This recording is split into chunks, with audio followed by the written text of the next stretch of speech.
It was afternoon when my phone rang. As soon as I saw my mother-in-law Jennifer's name appear on the screen, a wave of unease washed over me. Her calls were never simple, never ordinary. They always carried an air of excitement and energy that seemed inexhaustible, regardless of the situation. I sighed, preparing myself for another of her dramatic and prolonged conversations. It was always the same, with her talks full of unnecessary enthusiasm and unexpected surprises. I hesitated for a moment before answering, hoping that this time it wasn't one of those exhausting calls that left me drained. "Hello," I murmured. "Guess where I am?" she practically shrieked. Her voice overflowed with excitement, the kind of enthusiasm a child would have when revealing a big secret. I rolled my eyes, unwilling to play along. "I have no idea," I replied dryly, hoping she would get to the point. She laughed as if she was about to unleash the biggest surprise of my life. "I'm at a travel agency," she announced proudly. "I'm planning a big trip to Hawaii, and guess what? I'm taking 20 of my closest relatives with me." I blinked, confused. This was completely unexpected. "Oh," I murmured. What had she just said? She had dropped a bomb with total naturalness that made my heart race. "Oh, and by the way, you're paying for the trip," she added lightly, as if she were talking about the weather. I froze. My voice sharpened with disbelief. But she continued as if nothing had happened. "I borrowed that little black card from your wallet," she said with a mischievous tone. "You know, the one with no limit? I learned the PIN and everything. I'm using it now." For a moment I couldn't breathe. My fingers tightened around the phone as I tried to process what she had just admitted so casually. "My credit card? My unlimited card?" I asked, panic climbing up my voice. "How did you get it? When did you take it out of my wallet?" She laughed, a laugh that made my skin crawl. "Oh, come on, a daughter-in-law is like an ATM," she said brazenly. "You wouldn't deny your dear mother-in-law a little vacation, would you?" "Oh yes," she paused before adding playfully but with an unmistakable tinge of threat. "If you object, well, divorce is always an option." I felt nauseous. How could anyone be so shameless, so audacious?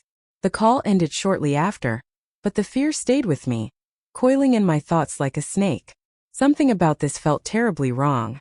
At that moment I had no idea.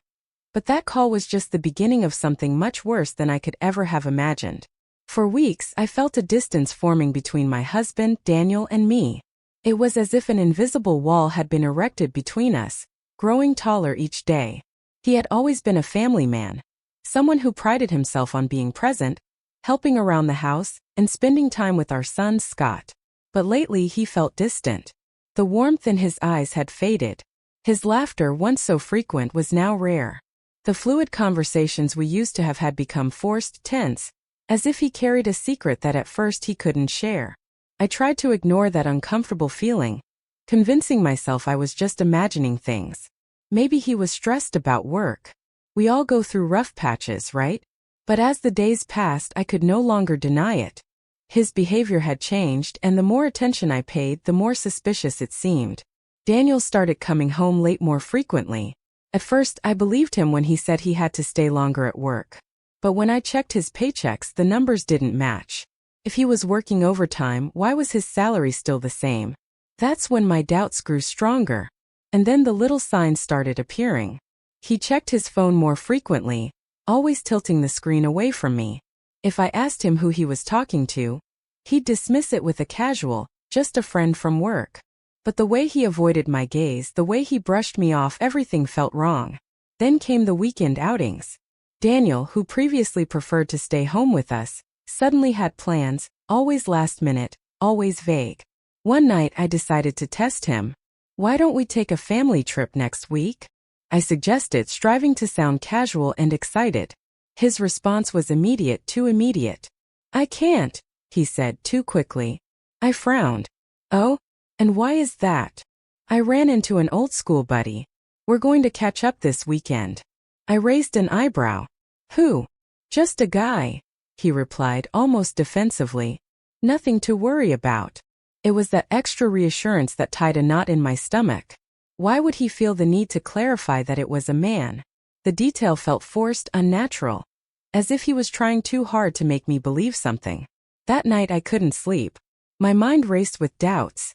My gut screamed that something wasn't right. I couldn't ignore it any longer. I needed to know the truth. So, I started paying closer attention. I compared the days he claimed to be working late with his pay stubs. They didn't add up. And then I did something I never thought I would do. I waited until he fell asleep. His phone, which he always kept locked, lay unguarded on his nightstand. My hands trembled as I picked it up.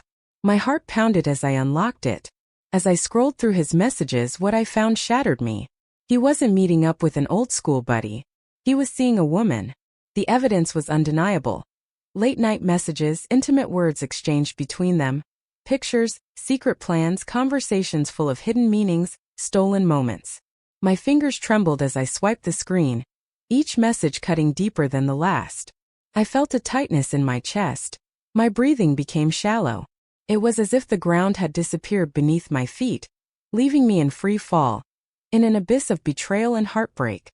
Everything I had believed about my marriage, about my husband, had been a lie. The love I thought we had, the trust one once placed in him, it had all been an illusion. I wanted to scream, to wake him up and demand answers. But I couldn't. Not yet. Because deep down, I knew this was only the beginning. That night I sat in the darkness, my mind reeling, my emotions spiraling out of control. How could Daniel do this to me? How could he do this to our family, to Scott? The betrayal hurt more than I could have ever imagined, and no matter how hard I tried to suppress the pain, it kept bubbling to the surface. I knew I couldn't stay silent. When Daniel came home late that night, I was waiting for him.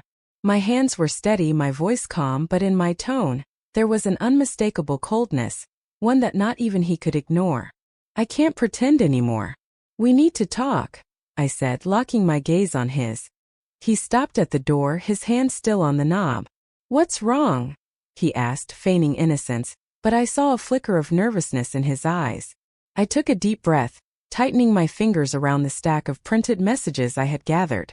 I know everything, Daniel, I said, my voice firm, unwavering. I know about her. I know about the affair. His face paled instantly.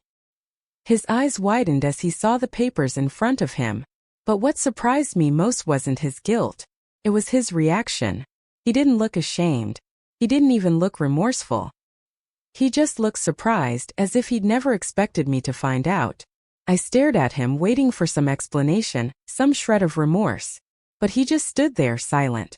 And in that moment I realized something even more painful than his betrayal. He didn't even seem to think he'd done anything wrong.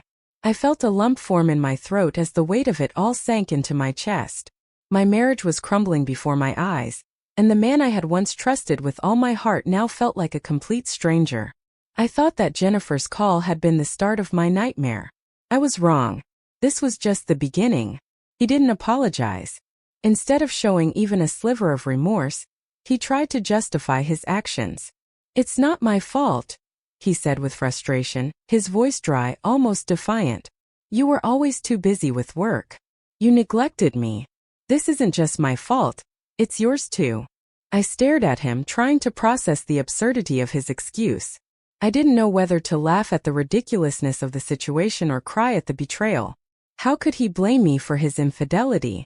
Had he forgotten why I worked so much? I was the one keeping this family afloat because he wasn't pulling his weight. I had sacrificed so much, and this was how he repaid me. His excuses only fueled my anger. No, Daniel, I said calmly, my voice steely. You can't put this on me. You were the one who chose to betray me. If you had a problem, you could have talked to me. But instead you chose to cheat. This is your fault. Without another word, I pulled the divorce papers out of my bag and slid them across the table. His eyes widened as he saw them. His fingers trembled as if hesitant to touch them. He looked at me, desperation in his voice. This is a joke, right? You're not serious. I looked him straight in the eye, my resolve unwavering. It's not a joke. Sign the papers, Daniel. The next few days were a whirlwind of paperwork, legal discussions, and a suffocating sense of finality. Daniel, in his delusion, seemed to believe this was temporary, that somehow I would change my mind and forgive him. He even pleaded with me not to tell his mother, as if keeping her in the dark could undo the damage he had caused. But there was no going back. From the moment I discovered his betrayal, My feelings for him had evaporated. I was already preparing for the next chapter of my life, packing my things, moving on, focusing all my energy on our son. There was nothing left in me that wanted to salvage what we'd had. And then there was Jennifer. I wasn't about to let my mother-in-law get away with her antics. Her controlling attitude, her meddling, her utter lack of respect for me. It had all contributed to this mess as much as Daniel's actions. The stunt she pulled with my black card was the final straw. Whether she wanted to admit it or not, she had played a part in turning Daniel into the man he was now, a man who felt not the slightest remorse for betraying his own wife. When I finally called her, I was ready to give her the news. Her reaction was exactly what I expected. Indignation, disbelief, and a complete refusal to accept reality. "How could you do this?" she shrieked through the phone. "You're destroying our family, and you didn't even consult me." I pinched the bridge of my nose, feeling exhaustion creep in. "It doesn't require the family's consent to get a divorce, Jennifer," I replied, my voice calm but firm. She gasped as if I had just uttered the worst blasphemy imaginable. "But Daniel is my son. This affects me too. You're being selfish." Selfish. That word echoed in my ears. The sheer irony of the situation was almost laughable. This was the same woman who had stolen my credit card to go on a luxurious vacation, the same one who had enabled and justified Daniel's behavior, coddling him even when he was wrong. And yet she had the audacity to call me selfish. I took a deep breath, containing my frustration. "Jennifer, this is between Daniel and me, not you. I don't owe you any explanation." Her voice became more shrill, laced with anger and desperation. "Do you really think you can keep Scott away from us? Do you think Daniel will let you?" A determined coldness settled in my chest. "I'll do whatever it takes to protect my son," I said firmly. "And if Daniel or you try to stand in my way, you'll regret it." There was silence on the other end of the line. I could practically feel her seething with rage. But I didn't care. This was my life now, and I was done letting them control it. Jennifer let out an exasperated huff, clearly annoyed by my refusal to give in to her demands. But then, true to form, she shifted the conversation to what she really cared about. "Fine," she said, her tone suddenly indifferent. "But what about the trip to Hawaii? Are you still going to pay for it?" In that moment, everything clicked. It wasn't just about Daniel. It wasn't just about his infidelity. It was about that sense of entitlement that ran through their family like a disease. Jennifer had never seen me as a person with my own life and my own decisions. To her, I had been nothing more than a convenient source of money and stability, a tool to be used and discarded when I was no longer useful. But I wasn't going to play that role anymore. As I prepared for my move, I thought I had finally cut all ties with them. But then the phone rang. It was Jennifer again. Her voice sounded frantic. "You have to fix this," she demanded, not even giving me time to say hello. "I'm at the travel agency and there's a big problem." I sighed, already anticipating another headache. "Now what, Jennifer?" "The charge for the trip. The $230,000. It's not going through. The agency says it can't be processed," she shrieked, her voice almost breaking into a sob. My grip on the phone tightened. A bitter laugh bubbled in my throat. Did she really think I was still going to fund her whims after everything? "Jennifer," I said slowly, savoring the moment of truth, "did you really think I was going to let you rob me blind like that?" As if nothing happened. There was a silence on the other end of the line. "That card. I canceled it the moment I discovered what you did. You won't be getting another cent from me." A long stunned silence, and then an explosion of rage. "You ungrateful." She started to yell, but I cut her off. "I'm done, Jennifer. I'm done with you. I'm done with Daniel. I'm done with all of this. Find another way to pay for your vacation, because I'm not your ATM anymore." And with that, I hung up. For the first time in a long time, I felt free. But immediately reality hit. How on earth did she manage to spend that much on my card? My hands trembled as I gripped the phone tighter. I dialed her number again. "Jennifer, what did you do?" I asked, my voice barely above a whisper, struggling to maintain my composure. "Why did you cancel the card?" she snapped, her tone sharp, as if she were the victim here, not me. "I was planning a trip." I took a deep breath, trying not to lose my cool. "I saw you peek when I entered my PIN during dinner that night. The moment I realized you had taken my card, I canceled it. Another silence.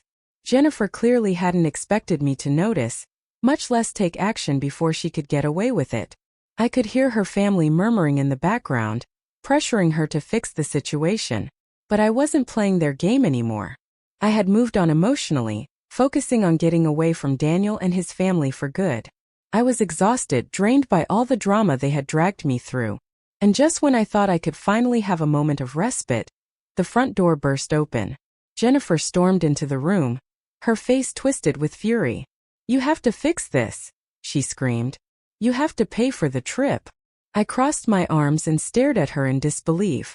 "And why should I pay for your vacation?" I asked, feeling my anger boil to the surface. "Daniel and I are legally divorced. We're complete strangers now. You need to understand that." Her face paled. Reality hit her squarely. She'd convinced herself she still had control over me, that she could still manipulate me. But this time she was wrong. Jennifer thought she could still manipulate me like before, but she was mistaken. I wasn't the same person who had tolerated her nonsense for years. "If you think I'm still part of this family, you're sorely mistaken," I continued, my voice firm and unwavering. "It's over." Her response was swift, her voice dripping with venom. "You'll regret this. You have no idea what you're walking away from." But I wasn't afraid anymore. I had made my decision. This wasn't just over with Daniel, it was over with his entire family. I wasn't going to be their punching bag anymore. I had endured enough, and I refused to allow them to manipulate me for another second. As I packed my last few belongings, Tyler's words echoed in my mind. "I'm going with you, Mom." He had made his decision without hesitation, refusing to stay with his father or his grandmother. Reality hit me hard. We were starting over, just the two of us, and we would be fine. Daniel's affair, his mother's manipulation, none of it mattered anymore. They no longer held power over me.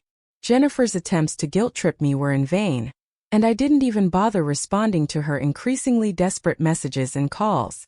With one last look at the house I once called home, Scott and I walked away. We left Daniel and Jennifer to deal with the consequences of their actions on their own. I didn't know what the future held for us, but one thing was certain: I was finally free.